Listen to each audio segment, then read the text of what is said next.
বিসমিল্লাহির রহমানির রহিম। 21শে পদক প্রদান অনুষ্ঠানের সম্মানিত সভাপতি, মন্ত্রী পরিষদের সম্মানিত সদস্যবৃন্দ, সেনাবাহিনী, নৌবাহিনী, বিমান বাহিনী প্রধানগণ, সশস্ত্র বাহিনীর সদস্যবৃন্দ, মেম্বার্স অফ ডিপ্লোম্যাটিক কমিউনিটি, পদকপ্রাপ্ত কৃতিজন এবং সম্মানিত সকল উপস্থিতি সুধীবৃন্দ, আসসালামু আলাইকুম।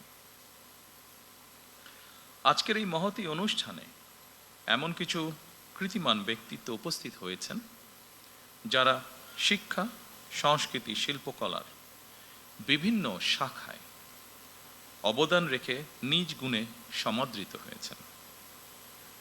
আমি অনুষ্ঠানের শুরুতেই এই কৃতিমানদের জানাই আন্তরিক অভিনন্দন।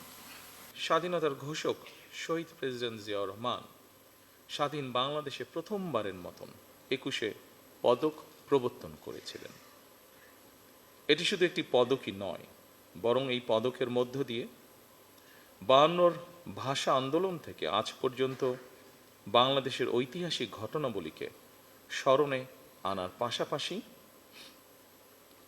যেসব বিজ্ঞজন শিক্ষা, সাহিত্য, শিল্পকলা, গবেষণা ও চর্চায় নিজেদেরকে এবং রাষ্ট্র ও সমাজকে সমৃদ্ধ করেছেন, তাদের সঙ্গে আপামর জনসাধারণের পরিচয় ঘটে।